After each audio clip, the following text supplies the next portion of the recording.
Welcome to this Conveyancing Matters chat, where Stu and I are going to cover the January 2023 news.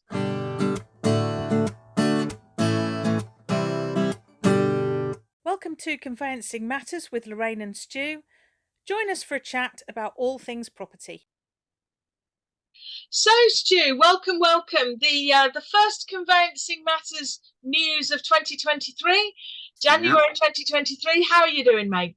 I'm very good. The year's already flying, isn't it? We're almost in February. I know. I can't believe it. To be honest. And actually, there's a lot to talk about, isn't there? We've gone through our news, and there's a lot to talk about. So where do you want to start? We've obviously the big news, and we talked about it in a little chat last week. We've now launched the Conveyancing Matters subscription service, haven't we, Stu? Getting subscribers along. Really excited about that. And what they're going to get, obviously, is, well, not obviously, but what subscribers to our Conveyancing Matters subscription via our website will get, as you know, is lots of content, monthly CPD webinars, plus attendance at the Conveyancing Matters live events and other things as well. So really excited about that. I'm really excited to welcome our first subscribers, Stu. Yeah, hopefully it'll allow us to sort of cover some more diverse topics and go a bit more in depth on the practical and the theory, as well as having these chats normally. Yeah, absolutely. So any diary dates coming up, Stu? Yeah, so in addition to our news regarding the subscription that we're launching, we've also expanded our conveyancing live dates. So the first one is not too far away. It's on the 22nd of February at the Red Door in Rayleigh, Essex. So it's the first time we're venturing out of London. Yes. So hopefully a few more people will be able to attend. We're also going to be in Birmingham on the 25th of May. And of course, we're not going to be leaving London out. We'll be back in London, probably early November, maybe the 7th or 8th, but the date to be confirmed. Yeah, absolutely. And the annual subscribers, of course, get the events included within their subscription, but always very happy to welcome non-subscribers along. Of course, they can attend the events for £15. And if anybody's interested, any of that, do remember that you can go to our website, www.conveyancing-matters.co.uk. But just to remind people watching this, our news chats have proved one of the most sort of popular of the things that we do during 2022. Certainly our podcasts and YouTube stats indicate that. So we're absolutely going to continue on YouTube, for free. We are going to put out our news chats on YouTube every month. Our guests and opinion pieces will continue to be available. And of course, remember with the news chats that we are only talking about things that are actually happening, that have actually been introduced for conveyancers.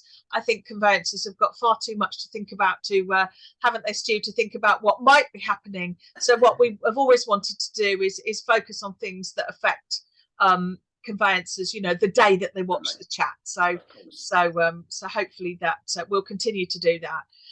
So moving on, Stu. Yeah, so at the moment we've got the SQE1 exams taking place. So we particularly want to wish our friend Ewan good luck at the moment. He's been on the show a few times, so fingers crossed he's been doing all his revising and getting his head down now to get those out of the way. Absolutely.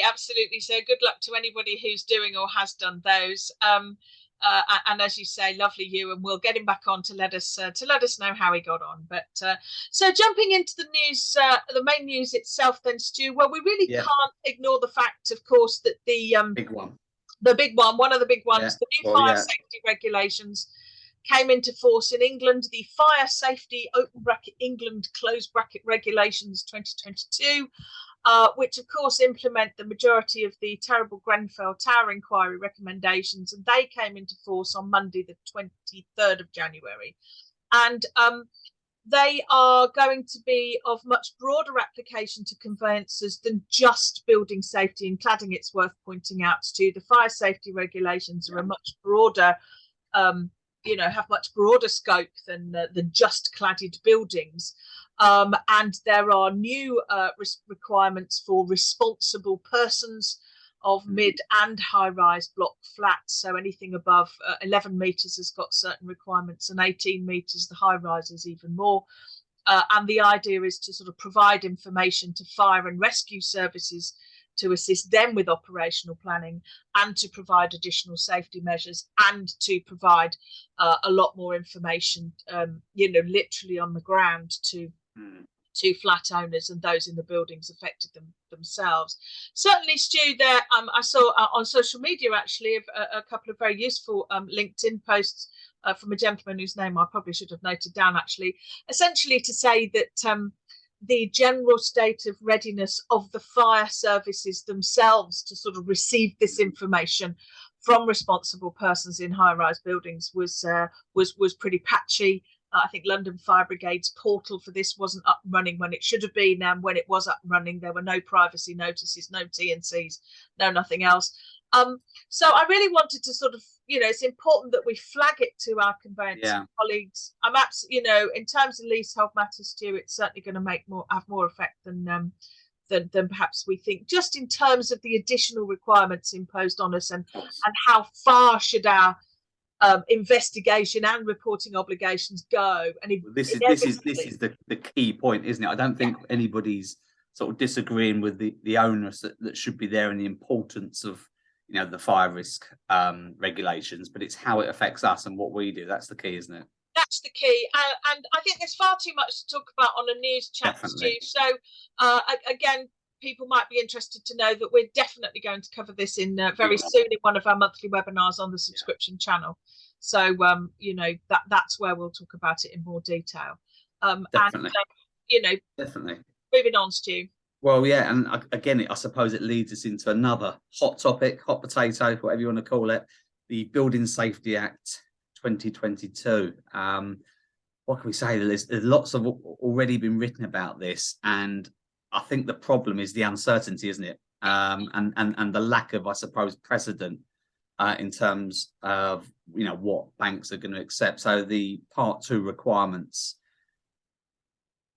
particularly I think it's Barclays and Nationwide, are so onerous, aren't they? And again, it's too big a subject now, I think, for us to maybe cover off here today on the news. And again, it's a separate subject matter that we're going to talk and have a chat about on our subscription channel, isn't it? So the Act's now in force, and we're going to go into this in a bit more uber detail, aren't we? At a later date. Absolutely. I mean, the difficulty for conveyancers that it's parts that are in force. It's coming into force across 2023. I think the implications are very wide ranging. Lots hasn't been clearly thought out, in my view. And actually, probably worth mentioning now, of course, we've got the update to some of the conveyancing forms. The LPE1 has been amended to take account of some of the building safety requirements. Similarly, the leasehold information form also. And I think the implications for conveyancers are very significant. So yeah, we're definitely going to do a webinar on this. And I think what's interesting is that we already slightly disagree, don't we, Stu, about the extent to which firms may or may not want to act in these circumstances. So we will certainly unpick that in more detail. And leading on from that, I mean, as you say, it's not just a hot topic. I think it's going to be the topic, isn't it?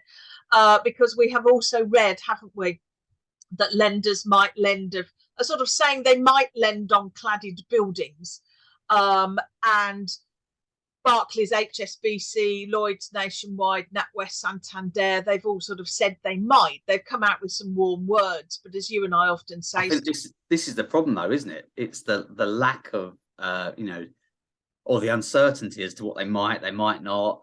There's no precedent for us to rely on, and that's what's going to be really difficult for us going forward. And I think possibly, be fair to say, it might be the topic of 2023. I would guess. I'm certain of it. Particularly, the implementation of the Act itself, the Act itself is about 250 pages or something ridiculous. But as we always say, the devil is going to be in the details, specifically Part 2. And the general flag that I think we should be giving to firms and our colleagues watching this now is, given Barclays and Nationwide's already their very onerous Part 2 handbook requirements for cladded buildings broadly, firms I think are going to need to look very carefully at all of this, and not be caught with their pants down halfway through a transaction. So we're certainly going to unpick this in hopefully a lot more detail, particularly as it relates directly to what, you know, our conveyancing friends do on a day-to-day basis. And I think, you know, our thinking will unfold as the narrative and the acts do. So and the act does. So lot to be said on that, but people already need to have it on their radars, quite frankly. And I certainly found, Stu, when I started to look into the detail of the Building Safety Act, there's so many layers and there's so many definitions that I think any work that anyone can do now to just start to get their way into it is going to be time well spent. But anyway, let's leave those for the let's get off these topics. They're going to fill everyone with fear, aren't they? Yeah, so where do you want to take us next? Well, I thought we'd maybe mention the Forces Help to Buy scheme that was recently made permanent. So under the scheme now, service personnel can borrow up to 50% of their salary. I think it's up to £25,000, which was brought in to obviously encourage support of home ownership by the government. So it's an interest-free loan, repayable over a maximum of 10 years. And open to regular personnel with more than 12 months service. Yeah, so just one of those quirky things that firms need to look out for. You know, we're probably none of us going to be sort of, you know, overwhelmed with people dealing with forces, you know, members of our armed forces purchasing properties, but nonetheless, I think it's useful to know the schemes out there. And of course, firms that are not too far geographically from, you know, garrisons and so on and so forth might want to stick it on their websites. I think the key as well is that obviously this has been made permanent, but what's not been made permanent or what's not been extended? Help to Buy. Yeah, there's been a bit of misreporting, I think, on Help to Buy, Stu, hasn't there? And I know PCS have done a lot of Help to Buy work, Miles and your colleagues there. So just very briefly, Stu, what's the score? What's led to the slight confusion with the comments around Help to Buy?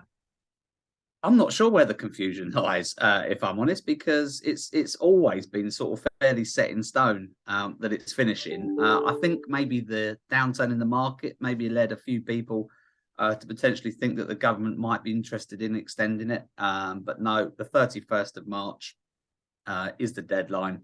And yeah, unless there's a massive change, then it's going to be done and dusted. Yeah, I think the government did announce only on the 26th of Jan that it's not going to enforce the first long stop date on developers. I think that's where the confusion is. I think so.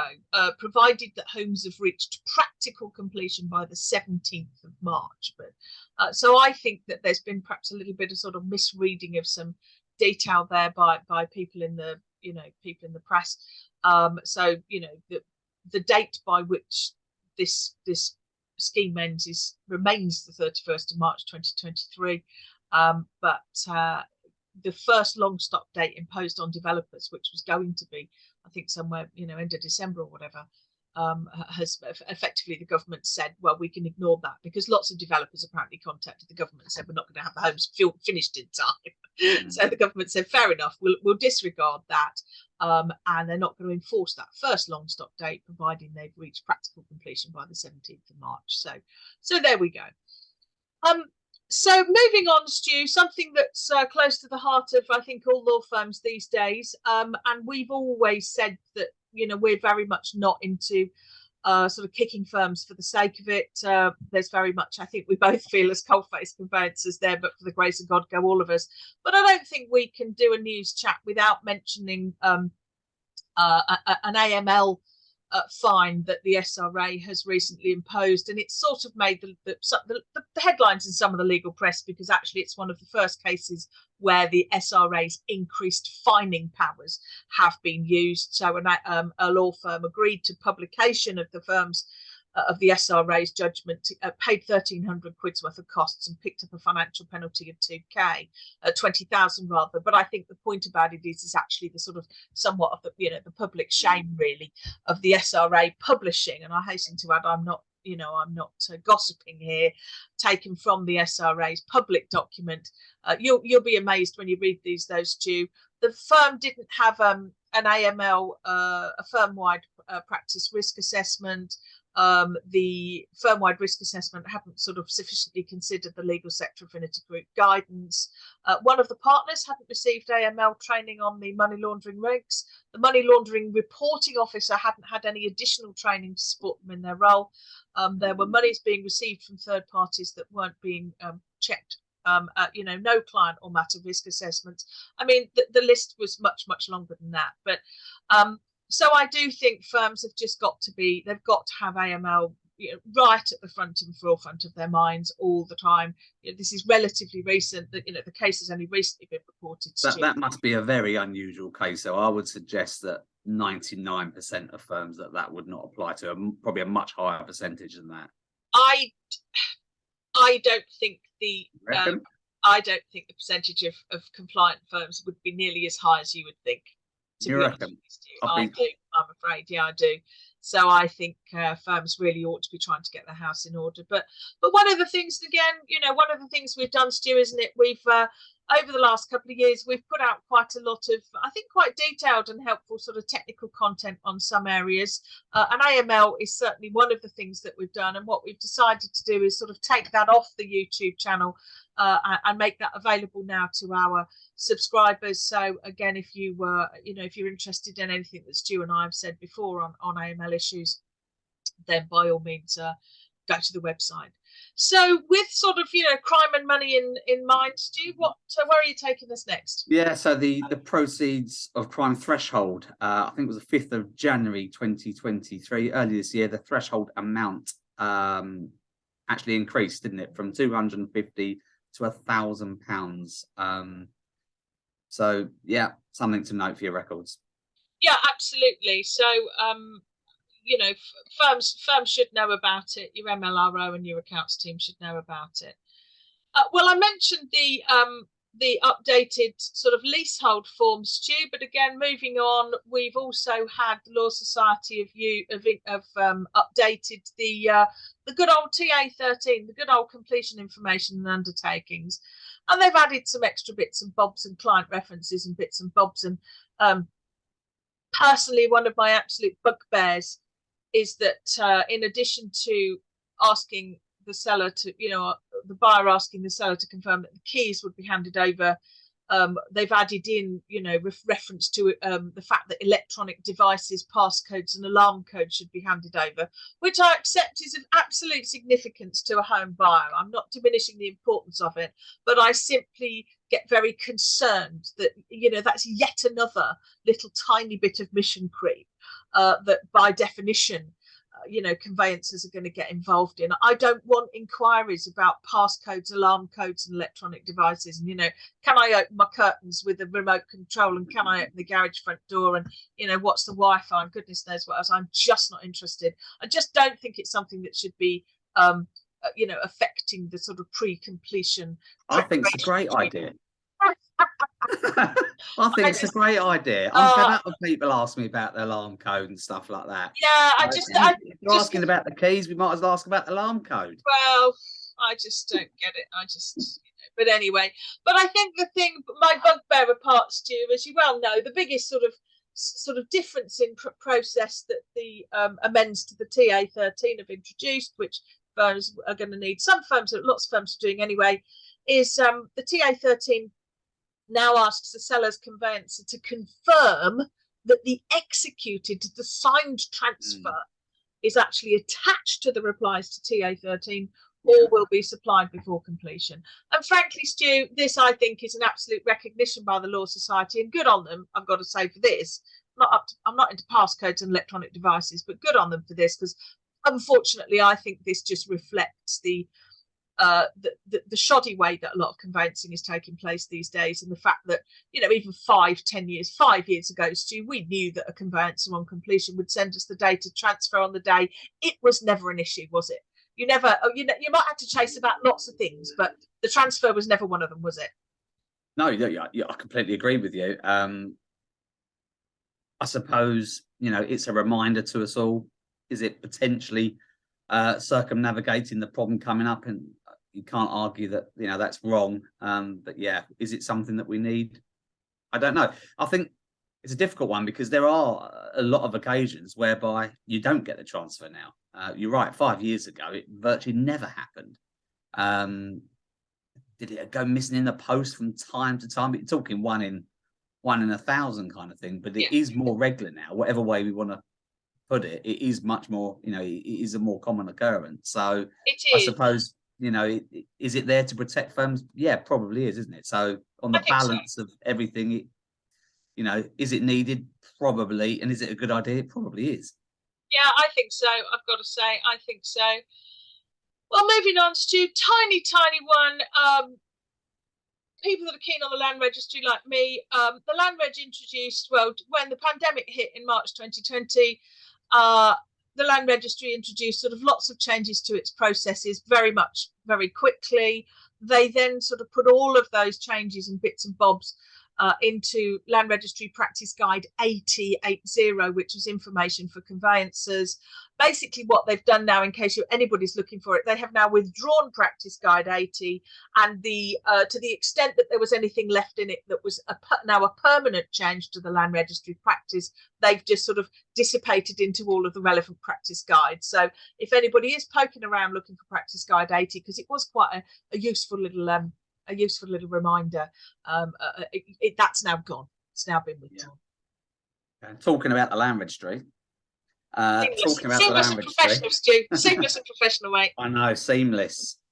1st of February, they're on strike. Don't forget. Yes. Not that I think, in terms of us on a day-to-day basis, can do much about this. I think really it's checking priority dates. That's a fairly obvious thing, isn't it? Making sure that something's not going to expire at the wrong time. Maybe getting those renewed a bit earlier. And particularly if you've got any maybe needy clients or clients that are actually reliant on something happening, maybe briefing them now that there could be a problem because the land registry are going to be on strike would be good practice. Yeah, absolutely. And of course, we don't know whether there'll be any more. Always worth our conveyancing colleagues, keeping an eye out. I hate to think. I say that with no judgment, but just it may have an operational impact if it sort of continues further. The SRA, Stu, I know that's my regulator, not yours, your CLC, but the SRA has sort of come out with a couple of quite useful little bits and bobs, and I do think it's actually quite helpful for all conveyancers to sort of look at the other regulators in basic information that's coming out. I think there's quite useful stuff that comes out.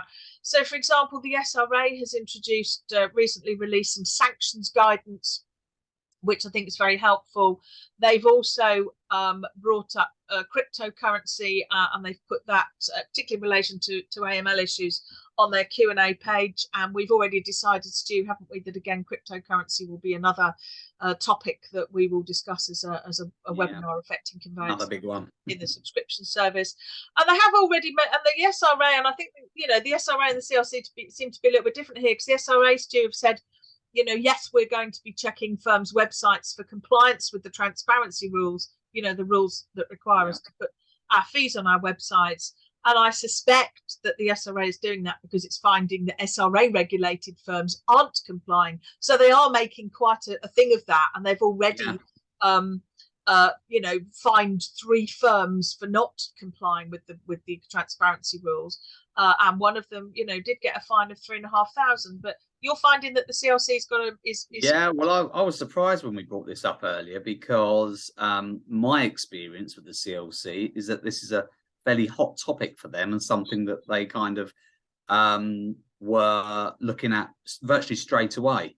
As soon as the transparency rules came into force, every time we had an inspection, and probably more than that, the CLC were doing an audit check on the website to see what was published, and asking us a few questions about that. So for us, it's something that's not really abnormal. It's been sort of ongoing for a while now.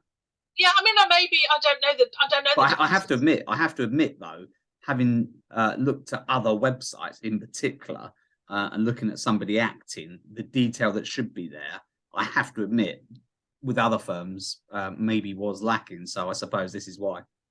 Yeah, it's interesting. I mean, maybe the CLC have got fewer firms to regulate, I guess. Therefore, maybe it's a less onerous task. But anyway.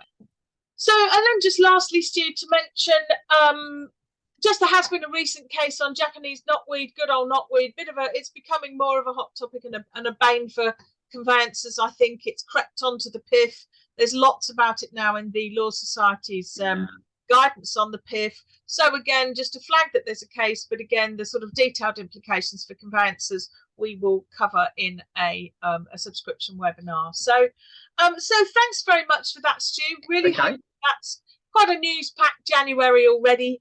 So thanks to our lovely people for watching, and I'll see you soon, mate. Take care. See you soon. Bye.